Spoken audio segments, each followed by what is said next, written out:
Hello students, IIT brain में आपका स्वागत। आज हम फिजिक्स में एसएस क्रोटो के प्रॉब्लम 1.44 पर डिस्कस करेंगे। सो एक बार आप पहले क्वेश्चन सुने। Two balls are placed on a weightless support formed by two smooth inclined planes, each of which forms an angle alpha with the horizontal as shown below. The support can slide without friction along a horizontal plane. The upper ball of mass m1 is released. The condition under which the lower ball of mass m2 starts climbing up the support is. क्या diagram बना है एक बार आप देखें पहले, उसके बाद हम इस डिस्कशन को आगे बढ़ाएंगे। आपको एक इंक्लाइन गिवन है और इस इंक्लाइन का जो एंगल ऑफ इंक्लिनेशन है जो हॉरिजॉन्टल से मेजर किया जा रहा है वो अल्फा है, बोथ साइड। इस इंक्लाइन के एक पार्ट में एक बॉल को जिसका मास m1 है रखा जा रहा है। इसका मास m1 गिवन है और एक दूसरी बॉल को इस जंक्शन पर रखा गया है और इसका मास m2 गिवन है। हमें यह कैलकुलेट करना है कि जब हम अपर बॉल जिसका मास m1 है उसको रिलीज करेंगे तो किस कंडीशन के फॉलो होने पर ये m2 बॉल जो इन दोनों के जॉइंट पर बैठी हुई है वो मोशन स्टार्ट कर देगी अपवर्ड डायरेक्शन में। गिवन है कि ये कंप्लीट सपोर्ट एक वेटलेस सपोर्ट है, यानी इन दोनों बॉल्स के मासेस के अलावा इस पूरे सपोर्ट में किसी प्रकार का कोई मास अवेलेबल नहीं है। अब कैसे इस प्रॉब्लम को किया जाएगा आप ध्यान से समझें। मैं थोड़ा सा इस डायग्राम को और अप टू मार्क बना देता हूं, पहले आप समझें। कुछ जैसा दिया है मैं डायग्राम को वैसा ही फॉर्म कर दे रहा हूं। कुछ इस तरह का पिक्चर गिवन है, आपको एक फ्रेम दिया है जो बिल्कुल वेटलेस है और दो बॉल्स दी गई हैं जिनका मासेस m1 m2 है। m1 बॉल को एक इंक्लाइन में रखा गया है, m2 बॉल को दोनों इंक्लाइन के जॉइंट पर रखा गया है। आपको यह बताना है कि जब m1 को स्टार्ट किया जाएगा, रिलीज किया जाएगा इस पोजीशन से, तो m2 के क्लाइंब ना हो पाने की कंडीशन क्या है। एक बार और देख लेता हूं। The condition under which the lower ball of mass m2 start climbing up. अच्छा सॉरी, इस बॉल के क्लाइंब हो पाने की कंडीशन बतानी है, यानी आपको वो कंडीशन बतानी है जिससे ये जो बॉल है इस जंक्शन पे ये क्लाइंब होना स्टार्ट कर दे, यानी इस इंक्लाइन पे ऊपर को चढ़ने लगे। जो कंडीशंस गिवन है वो m1 m2 के बीच में इनइक्वेशंस हैं जिनमें अल्फा भी इन्वॉल्व है। क्या कंडीशंस एक बार सुन लें आप। m2 को m1 cos 2 अल्फा से स्मॉल बताया गया है, एक ऑप्शन में इसे ग्रेटर बताया गया है और एक ऑप्शन में m2 को m1 sin 2 अल्फा से स्मॉल बताया गया है और एक में ग्रेटर बताया गया है। यानी प्रॉब्लम में इस m2 बॉल के इस इंक्लाइन पे मूव कर जाने के लिए m1 m2 के मासेस में एक रिलेशन क्रिएट करने को कहा गया है। हमें वो मास रिलेशन पता लगाना है इनइक्वलिटी की लैंग्वेज में, जिससे ये लोअर बॉल जिसका मास m2 है ये सपोर्ट पे क्लाइंब कर जाए।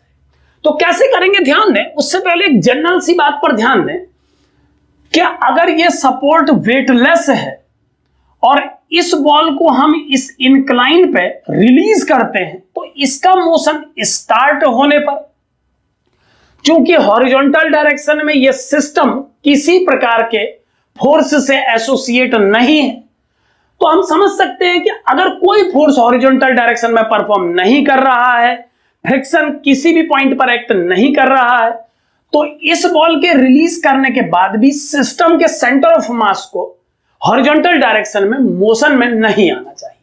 इसके लिए क्लियरली इस बॉल के रिलीज होते ही ये जो सरफेस है, ये जो सपोर्ट है, ये राइटवर्ड डायरेक्शन में मूव करना स्टार्ट करेगा और जैसे ही ये राइटवर्ड डायरेक्शन में मूव करना स्टार्ट करेगा तो हम समझ सकते हैं कि बहुत हल्के मास के होने पर ये जो बॉल है ये इस इंक्लाइन में चढ़ना स्टार्ट कर देगी। एक पॉइंट इस क्वेश्चन का बिल्कुल क्लियर है कि जैसे जैसे इस मास की वैल्यू हम इंक्रीज करते जाएंगे वैसे वैसे इसका इस सरफेस पर क्लाइंब हो पाना मुश्किल होता जाएगा। यहां पर आप समझे कि अगर ये मास इग्नोरेबली स्मॉल होता तो इस बॉल को रिलीज करते ही जब ये बॉल अपने साथ सेंटर ऑफ मास को लेफ्टवर्ड शिफ्ट करने की कोशिश करती तो उसे उसकी पुरानी पोजीशन पर बनाए रखने के लिए ये सपोर्ट इस बॉल सहित इस डायरेक्शन में आने की कोशिश करता और इस बॉल और इस सपोर्ट के बीच में एक रिलेटिव मोशन स्टार्ट होता इनर्शिया के चलते,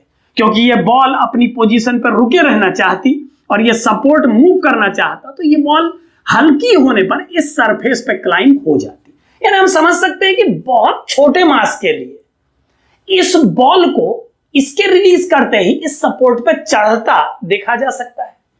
यानी अब कंडीशन में कहा गया है कि बताइए कि वो कंडीशन क्या है जिसके लिए ये क्लाइंब हो जाए, तो हम समझ सकते हैं कि इस कंडीशन में हमें जो रिलेशन बनाना है उसमें m2 की वैल्यू को एक लिमिट से ज्यादा भारी नहीं करना है m1 के कंपैरेटिवली। तो जो इनइक्वालिटी क्रिएट होगी वो m2 के स्मॉलर होने के लिए ही क्रिएट करनी है। आप समझ सकते हैं कि इसको 5000 किलो का बना करके इसको क्लाइंब कराना इम्पॉसिबल हो जाएगा, तो हल्के मासेस पर ही ये क्लाइंब हो सकता है। हमें इनइक्वालिटीज में ये बताना है कि किस लिमिट तक इस m2 को बढ़ाया जा सकता है।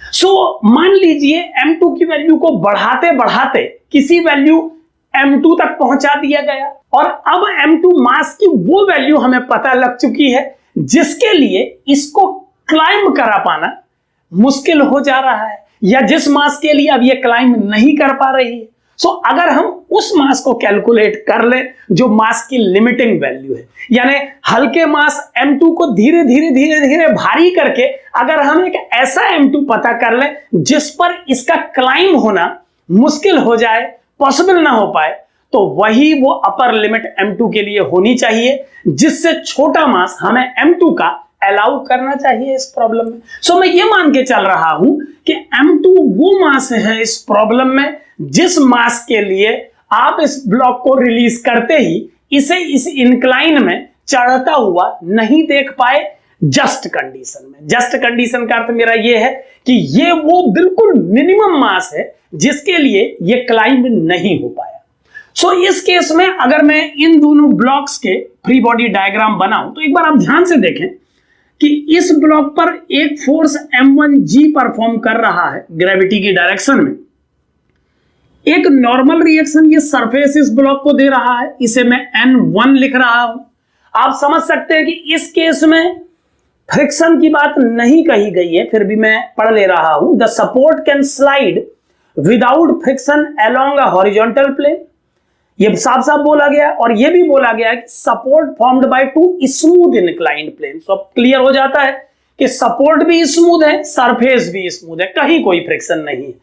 सो इस बॉल पर लगने वाले दो फोर्स n1 और m1g हैं। अब ध्यान दें कि इस n1 का एक कंपोनेंट हॉरिजॉन्टल डायरेक्शन में एक्ट कर रहा है और एक वर्टिकल डायरेक्शन में, और आप देख सकते हैं कि इस अल्फा के कारण इसे 90 माइनस अल्फा इसे अल्फा होना होगा और इसके अल्फा होने पर यह कंपोनेंट n1 cos अल्फा और ये n1 sin अल्फा होगा। यानी n1 sin अल्फा वो फोर्स है जो हॉरिजॉन्टल डायरेक्शन में इस बॉल पर लग रहा है। यहां आप ध्यान देते रहे। अगर हम सेकेंड बॉल की उस कंडीशन पर डिस्कस कर रहे हैं जिसमें वो जस्ट नहीं क्लाइंब कर पा रही है, तो हम ये मान सकते हैं कि बॉल इस कंडीशन तक तो पहुंच चुकी है कि उसने इस सरफेस से रिएक्शन लेना बंद कर दिया है, लेकिन चढ़ नहीं पा रही है। यहां ध्यान दें कि अगर इस बॉल का मास नेग्लिजिबली स्मॉल होता तो इस बॉल के रिलीज करते ही ये यहां मूव करने लगती। वहीं दूसरी ओर अगर इस बॉल का मास बहुत ज्यादा होता तो इस बॉल के रिलीज करने पर भी ये इस सरफेस पर टिकी रहती और इससे रिएक्शन अवेल करती। जब हम इसका मास धीरे धीरे कम करते जाते तो कम करते जाने पर एक ऐसी स्थिति आती जब ये बॉल इस सरफेस से रिएक्शन लेना बंद कर देती, और जिस कंडीशन में ये बॉल इस सरफेस से रिएक्शन लेना बंद कर देती, इसका अर्थ ये होता कि ये वो मास आपने पता लगा लिया है जिससे हल्का करते ही इस बॉल को इसका क्लाइंब होना कंफर्म हो जाएगा। सो मैं ये मान के चल रहा हूं कि मैं जस्ट कंडीशन पर बात कर रहा हूं, और यही वजह है कि अब इसके फ्री बॉडी डायग्राम में मैं इस सरफेस का रिएक्शन कंसीडर नहीं करूंगा। सो इसके फ्री बॉडी डायग्राम में जो फोर्सेस मैं आपको दिखाना चाहूंगा वो होंगे m2g और एक नॉर्मल रिएक्शन जो ये सेकंड सरफेस इस बॉल को देगा अपने परपेंडिकुलर डायरेक्शन में, इसे मैं N2 लिख ले रहा हूं। अगर मैं कंपोनेंट तैयार करूं तो इस N2 के भी दो कंपोनेंट बनाए जा सकते हैं N1 की तरह। मैं यहां से M2 को हटा रहा हूं, ये इस बॉल का मास है और आप यहां देख के समझ सकते हैं कि इसका मास M2 है। अब ध्यान दें कि अगर ये एंगल अल्फा है तो इसे 90 माइनस अल्फा होना चाहिए और इसे अल्फा, सो N2 का कंपोनेंट अपवर्ड डायरेक्शन में N2 cos अल्फा और हॉरिजॉन्टल डायरेक्शन में N2 sin अल्फा होना चाहिए। सो कुछ इस तरह का फ्री बॉडी डायग्राम बनेगा इस सेकंड बॉल का, यानी इस पर horizontal force N2 sin alpha perform कर रहा है। अब दोनों बॉल्स के फ्री बॉडी डायग्राम बनाए जा चुके हैं। आप देख पा रहे हैं कि इन बॉल्स पर हॉरिजॉन्टल डायरेक्शन में लगने वाले फोर्स N2 sin अल्फा और N1 sin अल्फा है। अब ध्यान दें कि अगर हम इस सपोर्ट का फ्री बॉडी डायग्राम एक पल के लिए तैयार करें, अपना माइंड मेकअप करें सपोर्ट के फ्री बॉडी डायग्राम पर, और फ्री बॉडी डायग्राम बनाते समय हम केवल सपोर्ट के उन फोर्सेस पर बात करें जो हॉरिजॉन्टल डायरेक्शन में परफॉर्म कर रहे हैं, तो आप समझें कि ये M2G जो परपेंडिकुलर एक्ट कर रहा है ये इस बॉल का वेट है, और N2 जो नॉर्मल रिएक्शन ये बॉल इस सपोर्ट से ले रही है वही N2 ये बॉल इस सपोर्ट को भी देगी एक्शन रिएक्शन के चलते। और क्लियरली आप समझ सकते हैं कि इस N2 का जो हॉरिजॉन्टल कंपोनेंट इस सपोर्ट को मिलेगा वो N2 sin अल्फा होना चाहिए। ठीक इसी प्रकार इस बॉल को ये सपोर्ट जो नॉर्मल रिएक्शन N1 दे रहा है उसके अपोजिट ये बॉल भी सपोर्ट को एक N1 देगी, और उस N1 का जो हॉरिजॉन्टल कंपोनेंट इस सपोर्ट पर लगेगा वो N1 sin अल्फा होना चाहिए। बाकी आप समझ सकते हैं कि M1G और M2G इन दोनों बॉल्स के वेट हैं जिनका इस सपोर्ट से कोई इंटरेक्शन नहीं होगा, क्योंकि ये इन बॉल्स और अर्थ के बीच का इंटरेक्शन है। सपोर्ट को वेटलेस दिया गया है, ग्राउंड से मिलने वाले रिएक्शन को दिखाया जा सकता है, लेकिन चूंकि हमें फोकस करना है केवल हॉरिजॉन्टल फोर्सेस पे, तो इस आर का कोई पार्टिसिपेशन हॉरिजॉन्टल डायरेक्शन में नहीं है। अब ध्यान दें ये सपोर्ट वेटलेस गिवन है, और आप जानते हैं कि एक वेटलेस बॉडी को किसी भी एक्सेलरेशन से चलने के लिए फोर्स की रिक्वायरमेंट नहीं होती। सो अगर मैं इस पर लगने वाले नेट हॉरिजॉन्टल फोर्स को जीरो से इक्वेट करूं, क्योंकि आप समझ सकते हैं कि वेटलेस बॉडी के लिए ma का वैल्यू हर हालत में हर स्थिति में जीरो ही आएगा, तो इन दोनों फोर्स को इक्वेट करने पर N1 sin अल्फा की वैल्यू हमें N2 sin अल्फा के इक्वल मिलेगी और N1 N2 के बराबर आ जाएगा।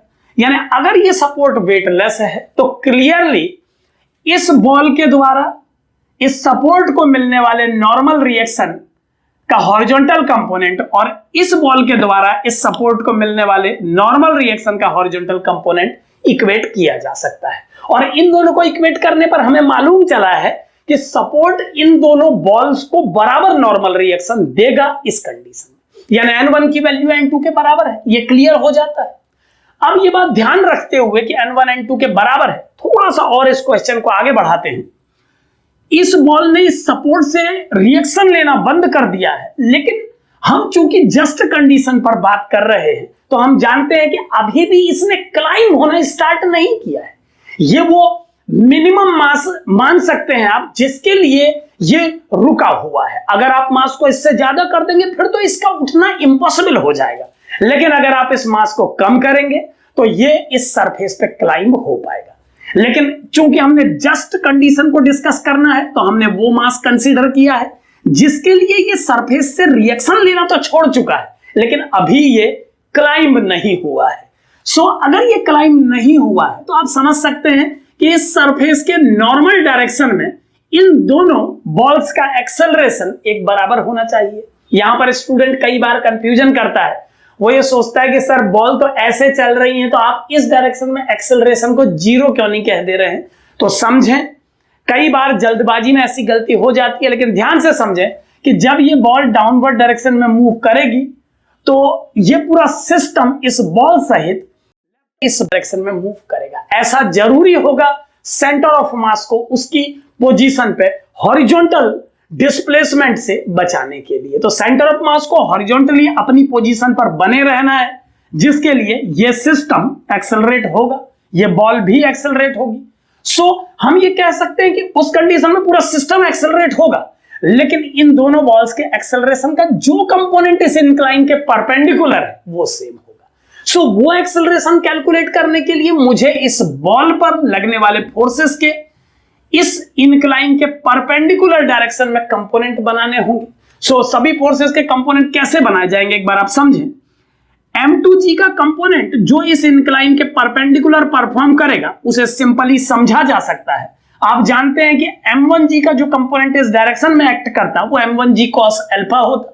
सिमिलरली इस इंक्लाइन के लिए M2G का जो कंपोनेंट एक्ट करेगा परपेंडिकुलर टू दिस सरफेस वो M2G cos अल्फा होना चाहिए। और इस नॉर्मल N2 का जो कंपोनेंट इस इंक्लाइन के परपेंडिकुलर एक्ट करेगा उसे जानने के लिए हमें ये एंगल कैलकुलेट करना होगा। अब ध्यान दें यहां पर कि इस केस में N2 इस सरफेस के परपेंडिकुलर है। सो ये एंगल अल्फा पहले ही एक्सप्लेन किया जा चुका है। और अब अगर इस एंगल को कैलकुलेट करने की कोशिश की जाए तो ध्यान दें कि हॉरिजॉन्टल के साथ ये इंक्लाइन अल्फा एंगल बना रहा है और आप जानते हैं कि हॉरिजॉन्टल के 90 डिग्री एंगल पर वर्टिकल लाइन है और इस इंक्लाइन के परपेंडिकुलर ये है, तो इस एंगल को भी अल्फा होना चाहिए। इस बात को आप ऐसे समझ सकते हैं कि हॉरिजॉन्टल और इस इंक्लाइन के बीच में जो एंगल है वही एंगल वर्टिकल और इस इंक्लाइन के परपेंडिकुलर के बीच में होगा। आप समझ सकते हैं कि इन दोनों लाइंस के बीच में जो एंगल है इन दोनों के परपेंडिकुलर ड्रॉ की गई इन दोनों लाइंस के बीच में भी वही एंगल होना चाहिए। सो इस कंप्लीट एंगल को 2 अल्फा देखा जा सकता है। और अब ध्यान दें कि अगर ये कंप्लीट एंगल 2 अल्फा है तो N2 का कंपोनेंट इस डायरेक्शन में लिखा जाए तो उसे होना चाहिए N2 cos 2 अल्फा, यानी N2 cos 2 अल्फा फोर्स इस इंक्लाइन के परपेंडिकुलर एक्ट कर रहा है और इसके अपोजिट डायरेक्शन में M2G cos अल्फा। सो इस बॉल के लिए अगर इक्वेशन लिखी जाए डायनेमिक्स की इस परपेंडिकुलर डायरेक्शन में तो वो होगी N2 cos 2 alpha minus M2G cos alpha equal to M2A। और ठीक इसी प्रकार अगर इस बॉल को देखा जाए तो इसके M1G का कंपोनेंट इस डायरेक्शन में होना चाहिए M1G cos अल्फा। या आप समझ सकते हैं कि इस एंगल को अल्फा होना चाहिए। इस कंडीशन में मैं सिमिलर एक्सप्लेनेशन यहां पर भी दूंगा कि हॉरिजॉन्टल और इस इंक्लाइन के बीच का एंगल और उन दोनों लाइंस के बीच का एंगल जो इन दोनों के परपेंडिकुलर है सेम ही होगा। इस बात को आप यहां पर एक बार समझ लें, कई बार ज्योमेट्रिकल केसेस में कंफ्यूजन होता है तो आप ध्यान से देख लें कि अगर आप इसके परपेंडिकुलर एक लाइन ड्रॉ करें और इसके भी परपेंडिकुलर एक लाइन ड्रॉ करें तो जो एंगल इन दोनों लाइंस के बीच में बनेगा वही एंगल इन दोनों लाइंस के बीच में भी बनना चाहिए। सो इस बॉल के लिए अगर हम इक्वेशन लिखें सिमिलर डायरेक्शन के फोर्सेस से इनिशिएट करके तो ये इक्वेशन होगी N1 minus M1G cos alpha equal to M1A। ये इक्वेशन बनेगी। और अब हम जानते हैं कि अगर ये दोनों बॉल्स इस डायरेक्शन में सिमिलर एक्सेलरेशन से चल रही हैं, यानी कि अगर ये बॉल किसी पर्टिकुलर मास M2 के लिए क्लाइंब नहीं कर पा रही है और ये जस्ट कंडीशन है तो इस डायरेक्शन में कैलकुलेट किए गए दोनों के एक्सेलरेशन सिमिलर होने चाहिए। सो अगर मैं एक्सेलरेशंस कंपेयर करूं इन दोनों इक्वेशंस में तो क्या फाइनल आउटकम मुझे मिलेगा एक बार आप ध्यान से देखें। फर्स्ट इक्वेशन से A की वैल्यू कैलकुलेट होगी N2 cos 2 alpha upon M2 minus G cos alpha. यहां पर आप ध्यान दें कि मैंने M2 को डिवाइड भी कर दिया है इक्वल टू इस इक्वेशन से A का वैल्यू आएगा N1 upon M1 minus G cos alpha. इस टर्म में M1 और इस टर्म में M2 को कैंसिल किया जा चुका है। अब इन दोनों टर्म को कैंसिल करने के बाद हमें मिलेगा M1 cos 2 alpha equal to M2। यहां पर ध्यान दें N2 और N1 को मैं कैंसिल कर चुका हूं इस स्टेप में क्योंकि मैं देख पा रहा हूं कि प्रीवियस कैलकुलेशन से N1 N2 की वैल्यू बराबर आई थी। तो उन्हें कैंसिल करने के बाद हमें M2 का वैल्यू मिला है M1 cos 2 अल्फा। अब एक बार वापस आए क्वेश्चन पे। क्वेश्चन में वो कंडीशन पूछी गई है जिसके लिए M2 इंक्लाइन सरफेस पर क्लाइम हो जाए। और हमने जो कैलकुलेट किया है, एक बार आप उसे समझें, हमने वो मास कैलकुलेट किया है जिस मिनिमम मास के लिए ये क्लाइंब नहीं हो पाएगा, यानी इस मास की वैल्यू के लिए ये बॉल इस इंक्लाइन पे क्लाइंब नहीं हो पाएगी, यानी इससे छोटे मास के लिए ये हमेशा क्लाइंब हो जाएगी। सो अगर इस मास के लिए m1 cos 2 अल्फा के लिए, अगर m2 की वैल्यू m1 cos 2 अल्फा के लिए ये बॉल क्लाइंब नहीं हो पाएगी, तो क्लियरली हमें बोलना चाहिए कि m2 की वैल्यू इससे कम अप्लाई करने पर हमेशा ये बॉल इस इंक्लाइन सरफेस पे क्लाइंब होगी। सो क्लियरली इस बॉल के क्लाइंब हो पाने के लिए हमारे इस बॉल का जो मास है वो m1 cos 2 अल्फा से कम होना चाहिए। यहां पर आप ध्यान दें कि m2 सेकंड बॉल के मास को प्रेजेंट कर रहा है।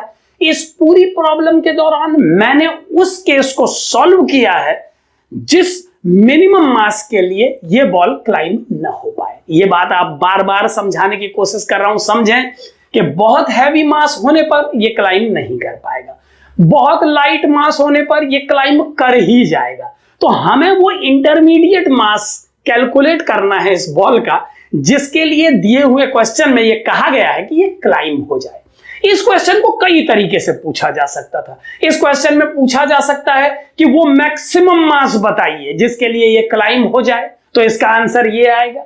इस क्वेश्चन में पूछा जा सकता है कि वो मिनिमम मास बताइए जिसके लिए ये क्लाइंब न हो पाए, तो भी आंसर यही आएगा। और क्वेश्चन में कहा गया है वो कंडीशन बताइए जिस पर ये क्लाइंब हो सके, तो हमने इसके मास को इस वैल्यू से कम कह करके एक इनइक्वालिटी तैयार कर दी। सो इस तरह से इस क्वेश्चन का answer m2 less than m1 cos 2 alpha आना चाहिए और यही इस प्रॉब्लम का सही आंसर है। Thank you.